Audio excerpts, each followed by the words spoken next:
It's just interesting. I think that you're totally right. I think musicians think the music business is about the music, and they're missing the step. The music is the bridge. The music doesn't generate any money if no one's listening to it. There's no music business if there's no money. So yes, of course, the music is if the music is great, that makes everyone's job easier. But the music business is not about your music.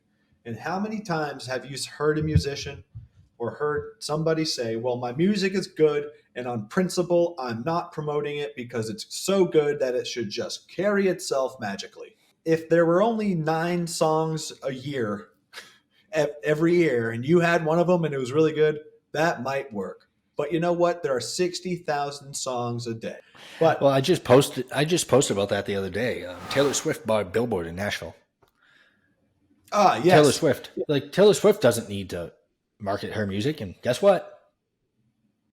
She's marketing it because it's too much of a risk just to assume everyone knows you release something. or it's so good, or that when my 500 friends listen to it, it's going to be so good that they're all going to share it to their 500 closest friends, and it's going to go viral on Wednesday. Artists misperceive their place in the music industry. And don't get me wrong, I'm not a proponent for yes, I'm like so excited that it is this way. But I can see that this is the way it is. Artists are not the epicenter of the music business. You are simply a vehicle to reach the audience. That's why record labels are all the big record labels have been here for the since the 50s, 60s, 70s, 80s, whatever. But the artists come and go. It's not about the artists. It's about the way the artists reach their audience. And that's it. And artists forget their place in that system. And I wish it were different, but it's not. So we can all bitch and complain about, man, I wish it were different and let's do something about it. But in the meantime, you got to play the game the way it's been set up to play. If you want, it's one thing if you want to just be purely artistic and you just want to make good music and that's all you're worried about and you don't care about marketing it, more power to you. That's awesome and sweet. But if you want to play the marketing game and you want to be in the music business, understand your place in it. If you know how to play the game, you can say, well, I know how to play the game, but I'm going to do it my way. That's where you come in. And it's not about making, you know what, I have the next bust a move. We were talking about that earlier. I have the next hit song, Bust a Move 2. And you know what? Because it's so good, I'm just not going to promote it on principle. Now, if you're Drake, you might be able to get away with that because even if the song isn't the next super viral sensation, you might be able to get away with doing absolutely no marketing at all because you already have 60 million monthly listeners or something who are all going to naturally check it out. The buzz, because you're Drake, anything you do generates buzz organically. But if you don't have 60 million monthly listeners and you have 600 or 6,000, 60,000 even, that's not enough to just, well, the music is so good. And the thing is, it's like, okay, what I made the best movie ever.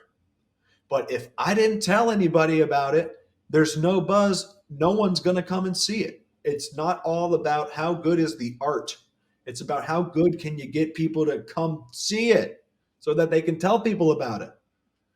If you don't do that initial wave, it doesn't matter how good your product is. Anything. Unless you already have a fan base in place.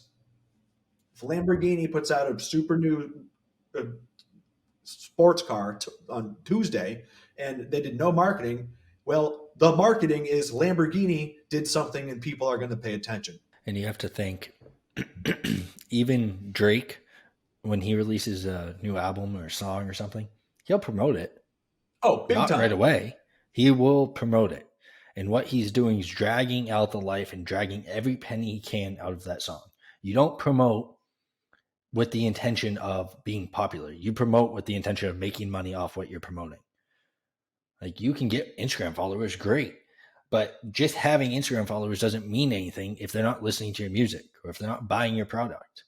So the intention of promoting, buying a billboard was calculated. She knows what she's doing to a certain extent, that if I buy a billboard, it will cost me $150,000, and I am guaranteeing that I will at least make this much return on this. And I have the picture up there and it looks good and we can market this. I wasn't going to look for a Taylor Swift billboard. Like, it popped up in front of me. And that's what the point of it is. I couldn't tell you the name of her album, but I know she has a new one out now.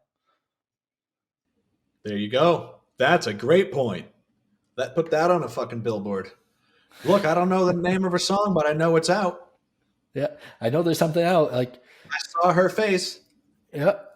And that's Taylor Swift. Let me make one quick point there. If James saw a huge Taylor Swift advertisement of someone everybody knows Taylor Swift and he still can't remember the name of the album, then what do you think people see when they see you and they've never heard of you as an artist ever before? Like, you don't need to tell them everything about you. They're not going to remember it. They just want to be like, I've seen that guy's face. I've seen that guy's name. But I don't remember the name of the song or his album or where he's from or what hashtag he wanted me to use or what producer he wanted me to follow. But maybe I remember this guy's name. The purpose of an ad isn't tacky. People often, that's the word that people always say to us. Like, oh, I feel like it's tacky to like advertise on Instagram and Facebook. If Taylor Swift can buy a billboard, and I don't think anyone was like, that's tacky.